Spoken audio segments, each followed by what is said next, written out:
You may all remain seated until I tell you to stand. When I tell you to stand, I shall do so, and I shall sentence you in a particular order. Youssef Wynne, you will be sentenced first, followed by Kenneth Fawcett, then John Wandless, and finally Joshua Hawthorn. Once I've passed sentence in each of your individual cases, you will go below. As a result of the verdicts of the jury in this case, you have all been found guilty of offences which undoubtedly form part of a campaign of inflicting violence to protect the trade in illegal drugs, a trade in which you all played your part. The trade in illegal drugs is the curse of the communities we all live in. Drugs ruin the prospects of the people who become addicted to them and whose lives are taken over by their need for them. Drugs often lead to them being killed by those drugs themselves. The trade gives rise to related crime, such as stealing to make money to pay for drugs, or crimes like the crimes in your cases, involving the use of violence to protect and control a trade in illegal drugs. I have no doubt that each of the violent offences of which you were convicted were in support of the trade in the supply of illegal drugs, in which you were all actively involved. Before turning to the details of the offences in this case, two key features of the case should be noted. The first is the climate of fear inflicted on the local community as a result of the drugs trade which they had to live alongside. It became apparent to me during the trial that often people were unwilling to report matters or provide evidence, no doubt for fear of reprisals. The second is how often people, victims, entirely unrelated to drug activity, found themselves injured by the random and uncontrolled violence which was involved in enforcing and protecting your trade in drugs. Buckle up, guys. Today we are going to witness a courtroom moment where the judge lays out the scale of a violent drug-related campaign. One by one, the defendants are named, and the tone turns heavy as the court describes how their actions fueled fear across an entire community. The judge makes it clear this was not random crime, but organized violence tied directly to protecting illegal drug trade operations. The most serious offence on the indictment is count 1, the murder of Andrew Foster on the 20th of August 2023. His death was cruel and terrifying. He asphyxiated as a result of being sprayed with ammonia. When the ammonia stopped his breathing, he suffered catastrophic brain injuries and death. Unable to breathe, he collapsed in front of his partner, Katie Harrison, and she had to witness him lose the fight for his life. Katie Harrison showed extraordinary bravery in giving her evidence about the events that night, bearing in mind all that she has been through. The impact of your attack upon Andrew Foster had devastating and irreversible consequences.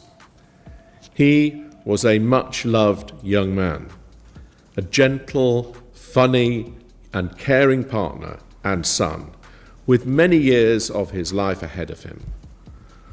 All the possibilities of his future life, with his family and friends, were cut off by the attack in which you all participated.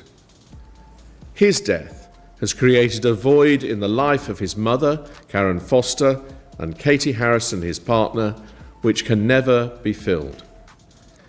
He will be missed and remembered by his family and friends at every birthday, every other gathering, every celebration from now on. The impact of his death on Karen Foster and Katie Harrison is vividly described. The courtroom grows still as the judge details the murder of Andrew Foster. As an observer, it's clear this is the emotional core of the case. The victim's final moments are described as terrifying, with his partner forced to watch him die.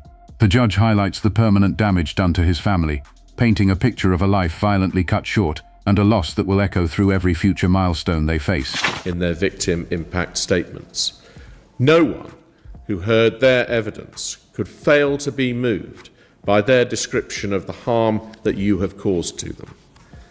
The attack was accompanied and aggravated by the robbery of cannabis edibles from their home, which is the subject of count 2 on the indictment. The attack on Andrew Foster was the last of a sequence of attacks in which the same devastating hazardous chemical weapon was used, namely ammonia. The history of these attacks shows the catastrophic consequences of spraying this corrosive substance on your victims. The first victim was Mark Dickinson, who was the subject of an unprovoked attack in his home on the 9th of August 2023. You, Kenneth Fawcett, entered his home and threw ammonia in his face without warning or explanation. Youssef Wynne drove Kenneth Fawcett to the area for the purpose of committing this crime as part of his plan to tax those at that address. Mark Dickinson's family were in their home at the time, and they had to tend him after the attack. He sustained injuries to his eyes which were painful and affected his sight for at least a month. The second attack was upon Jonathan Way on the 12th of August 2023. This time, you, John Wandless, joined Kenneth Fawcett, having been recruited by him. You both drove in convoy following Youssef Wynne to the area where the attack was to take place. This had again been planned by Youssef Wynne to protect and support his drug-dealing business. You targeted a specific address, and Kenneth Fawcett and John Wandless knocked on the front door. But when Jonathan Hay, merely a visitor to the flat, answered the door at the request of his friend, he was sprayed in the face by you both with ammonia. This attack was as shocking as it was unprovoked. I am sure that Jonathan Way was an entirely innocent bystander in relation to this event. Again, entirely fortuitously, Jonathan Hay's physical symptoms gradually resolved with time. Sadly, however, this particularly upsetting and disturbing attack has significantly aggravated his pre-existing mental health difficulties, as described by his mother and his GP in their evidence. It is clear that this attack has had a devastating impact upon his mental health. The third attack occurred a few days later. This assault was premeditated and planned by Youssef Wynne, with Kenneth Fawcett and John Wandless being instructed and taking an active part in the plan. In the early evening of the 16th of August 2023, Kenneth Fawcett and John Wandless invaded the home of Nicola Dixon and her partner, Stephen Bowden, and demanded where the stuff was. This was a reference to cannabis, which it was known Stephen Bowden would have in his house. John Wandless threatened Stephen Bowden with a hammer and said he also had knives on him. When Nicola Dixon tried to intervene, she was sprayed in the face with ammonia by one of the attackers. This prevented her from breathing and she collapsed, and she was then sprayed with ammonia on the floor. Kenneth Fawcett and John Wandless searched the kitchen and seized some cannabis from a kitchen drawer. Nicola Dixon suffered horrific and life-changing injuries to her left eye as a result of this attack. After a lengthy period of painful and stressful treatment, it was concluded that there was no prospect of Nicola Dixon having any useful vision in her left eye, and her left eyeball had to be removed. The impact which these injuries have had. Attention shifts to the earlier ammonia attacks that led up to the killing. From this outside view, a pattern emerges: planned invasions, the same chemical weapon, and victims caught off guard in their own homes. One woman loses an eye, others suffer lasting trauma, and innocent bystanders are harmed. Each incident shows escalating boldness, reinforcing that this was a coordinated series of punishments tied to drug control.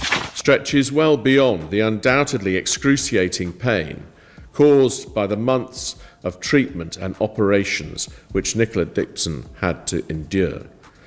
It is clear from her evidence that the physical consequences of her appearance, of losing her eye, have had a devastating impact on her confidence and self-esteem, which cannot be underestimated.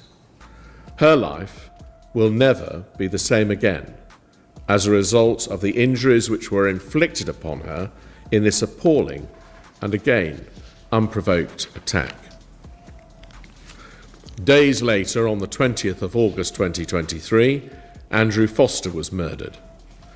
The plan for this attack was instigated by Youssef Wynne and communicated to Kenneth Fawcett earlier that day.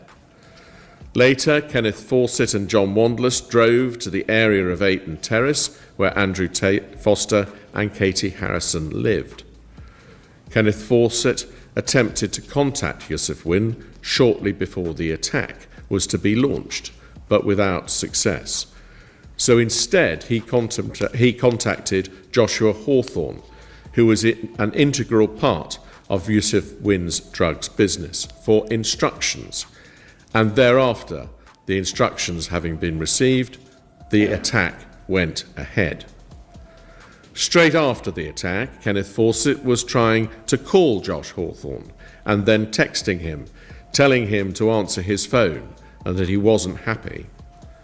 Kenneth Fawcett and John Wandless met up with Joshua Hawthorn immediately after the attack and in its aftermath. Shortly afterwards, press reports emerged in relation to the murder of Andrew Foster, and you, John Wandless, destroyed the stolen VW Golf which you'd been using to drive you and Kenneth Fawcett to the scenes of the attacks by setting fire to it and burning it out. I turn to the sentencing powers and guidelines which are relevant to your cases. In relation to the offence of murder, the sentence which I must pass is set by law as a life sentence. My task is to fix the minimum term which you must spend in prison before your case could even be considered by the parole board and your release possibly contemplated. Schedule 21 of the Criminal Justice Act 2003 specifies starting points in relation to cases which have particularly serious features involved in their commission. As a result of the jury's verdict, you have all been convicted of murder and robbery arising from the same event. This murder was committed in the course or furtherance of a robbery for which the starting point specified for the minimum term in such cases is 30 years.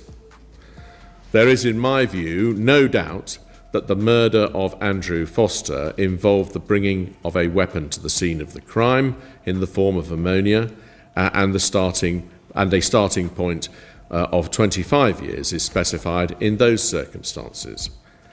I accept the submissions that are made on your behalfs that the starting points provided in Schedule 21 should not be applied mechanically or without careful consideration of the specific circumstances of the case at hand. The specific circumstances of this case are that this murder was committed during an attack which was intended to protect and enforce the drug trading business operated by Youssef Wynne and in which Joshua Hawthorn played an active part as a dealer. The purpose was described regularly during the trial as taxing. That is to say, violence to punish and discipline those who it was thought needed bringing into line or to be taught a lesson to protect the trade in drugs. The robbery was also incidental to this purpose.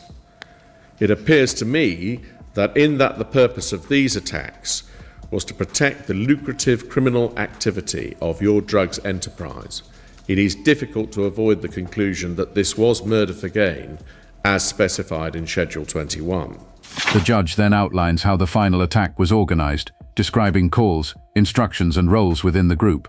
From a third-party perspective, this sounds like a chain of command, not chaos. The legal focus turns to sentencing rules, with the court weighing robbery, weapons, and the wider campaign of violence. The crime is framed as highly serious, driven by gain, planning, and deliberate intimidation. In any event, I'm sure that bearing in mind that this offence was committed in the furtherance of a campaign to protect and enhance the trade in the supply of illegal drugs and its proceeds, this offence was one of particularly high seriousness, so as to bring it within paragraph 51A of Schedule 21 of the Criminal Justice Act 2003. The starting point is therefore 30 years. It is an aggravating feature of this offence that it was planned and premeditated. This is a specific aggravating feature for you, Youssef Wynne, as you were clearly in charge of this campaign of violence.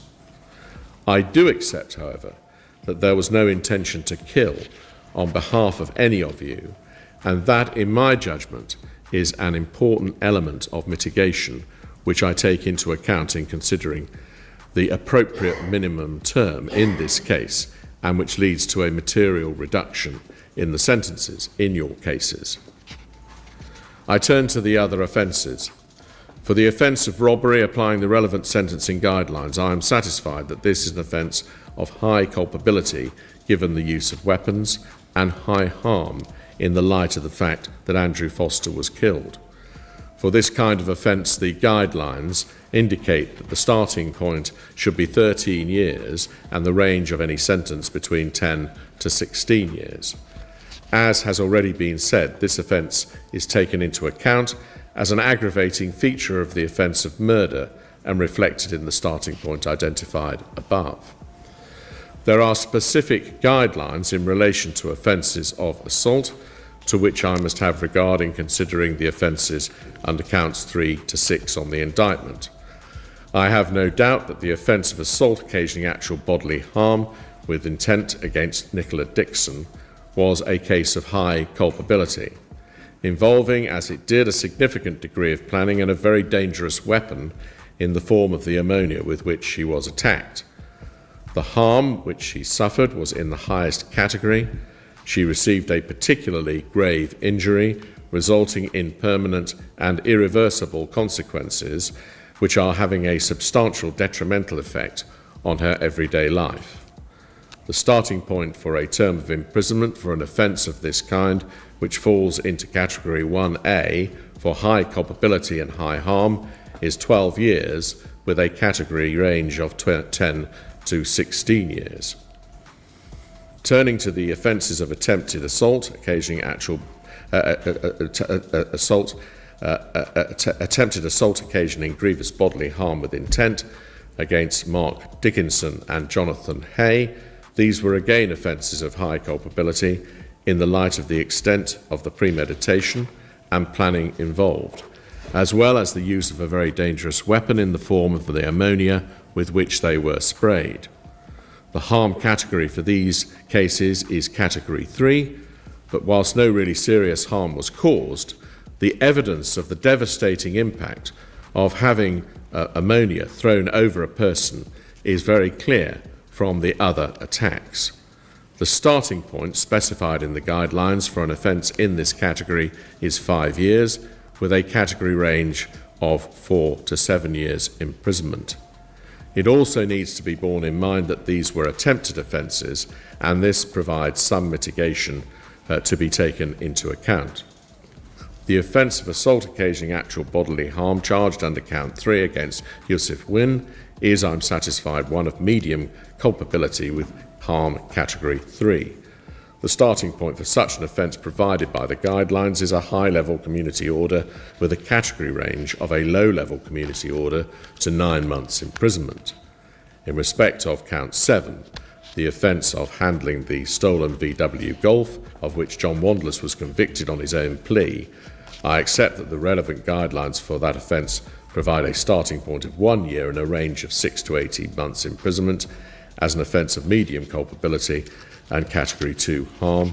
Finally, the offence of arson, to which John Wandless pleaded guilty, arising out of his burning out of the VW Golf, is again an offence of medium culpability and Category 2 harm, for which the guidelines indicate a starting point of 9 months and a range of 6 to 18 months in custody.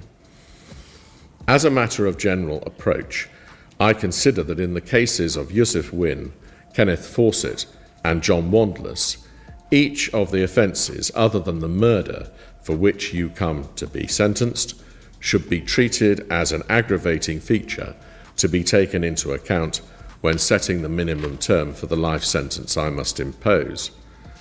The individual sentences for those offences will therefore be reflected in the overall minimum term of the life sentence which must be passed in your cases and be served concurrently to the life sentence. I shall, of course, need to have regard particularly to the principle of totality and ensure that the overall sentence which is passed is proportionate in each of your cases. In your cases, that will lead to significant reductions from the sentence which might have been passed if each of the individual sentences were added together. I have in particular taken account of the fact that the sentences I am bound to impose for the serious crimes which you have been convicted of will lead to you spending the majority of your adult life in prison, and it is necessary to provide you with some opportunity for your rehabilitation. I turn now to your individual cases. Youssef Wynne, I have no doubt that you were the leader in relation to these attacks. They were your idea. You were the person directing what took place. That sets you apart from the other defendants in this case. You have previous convictions, but none which are of any special relevance to the sentence to be imposed. There can be no doubt, in my view, that this sequence of attacks, which occurred in quick succession over a relatively short period last August, can properly be characterised as a campaign of violence designed to bring fear of retribution and reprisals to those who crossed you in your drug trading. There is little mitigation in your case to be taken into account, but I have borne in mind the character references which have been provided for you, in particularly from your partner. Kenneth Fawcett, you were the willing enforcer for Youssef Wynne and were instrumental in each of the 4 attacks with ammonia. You have a significant record of previous convictions, but in particular a conviction in 2010 for causing grievous bodily harm with intent, for which you were sentenced to imprisonment for public protection with a minimum term of 3 years imprisonment. That was a form of life sentence, and as a result of these matters you have been recalled from your licence, and only 1 day of the time which you've served on remand will count towards the sentence which I am going to impose. I have considered the submission made on your behalf as to whether the sentence for these offences should be served consecutively to that IPP sentence, and I accept that it would not be appropriate to order your life sentence for this case to be served consecutively. It will be ordered concurrently, and its effect will start upon its imposition today. There is little that can be said in respect of any personal mitigation in your case.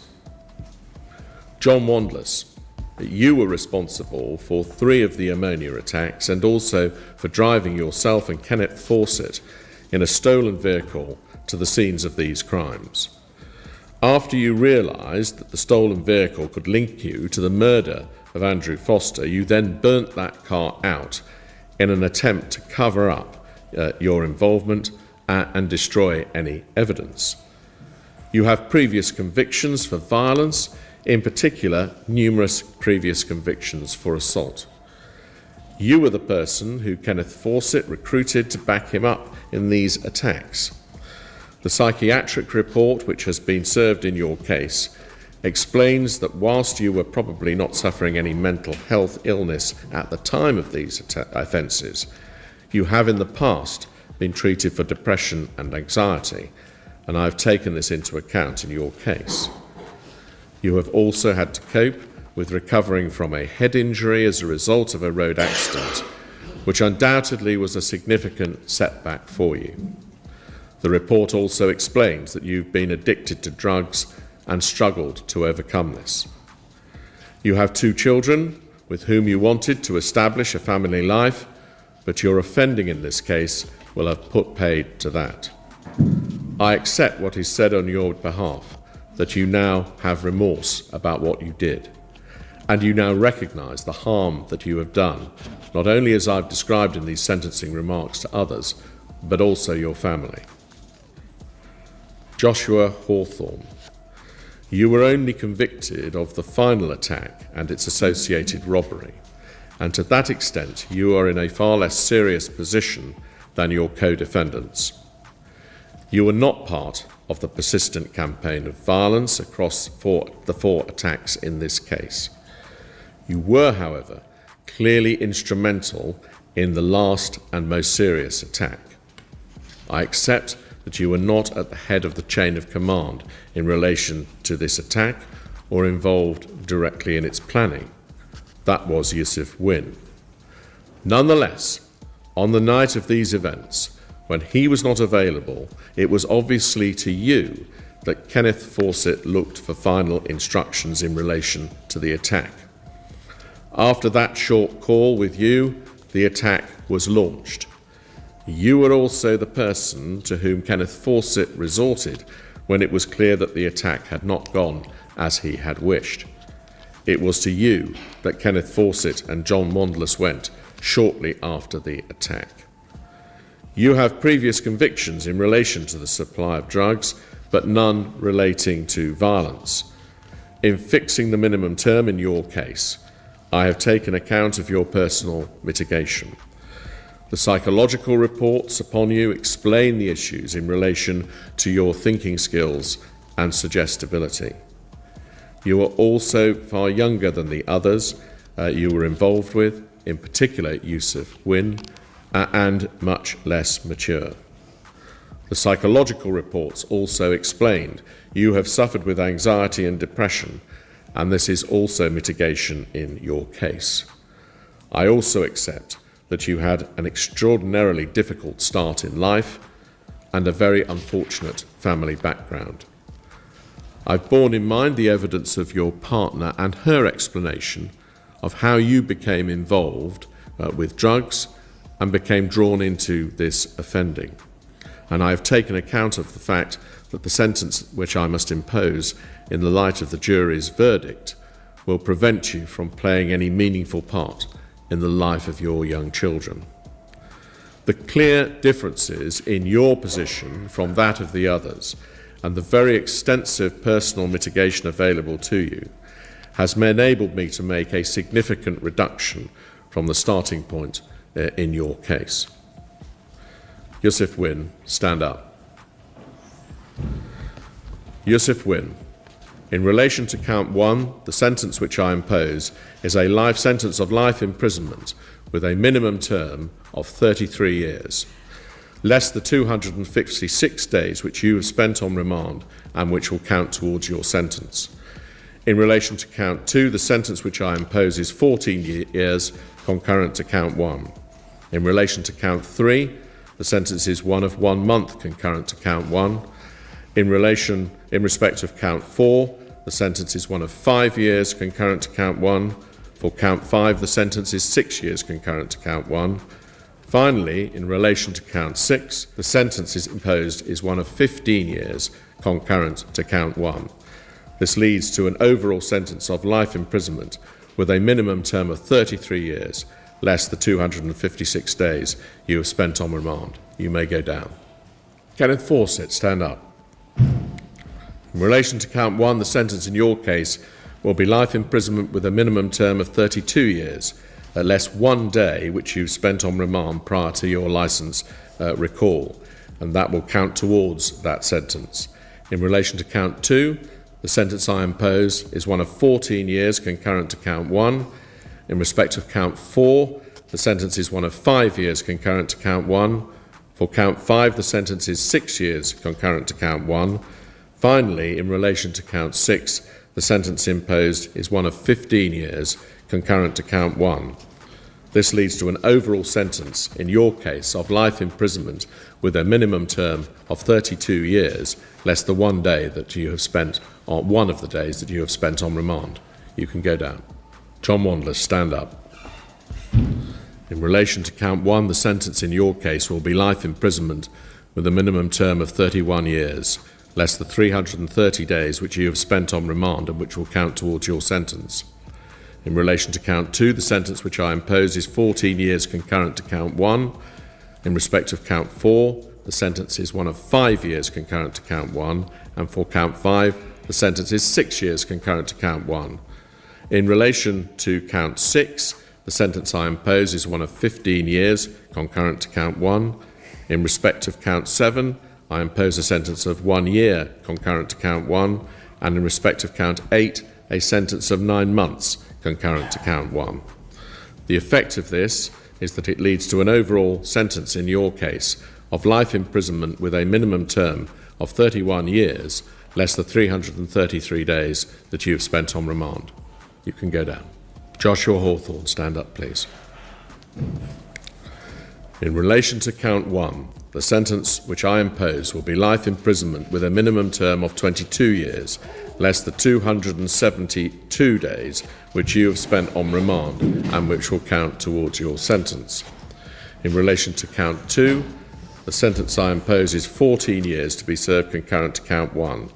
That leads to an overall sentence in your case of life imprisonment with a minimum term of 22 years, less the 272 days that you have spent on remand. You can go down. One by one, each defendant's background, role and mitigation are reviewed before life sentences are handed down. As an observer, the contrast is striking. A leader, enforcers, and a younger participant, all tied to the same outcome. The judge balances personal history with the gravity of the harm, then delivers decades-long minimum terms, marking the end of a brutal chapter in open court. Like the video, subscribe to the channel, and we'll see you in the next video.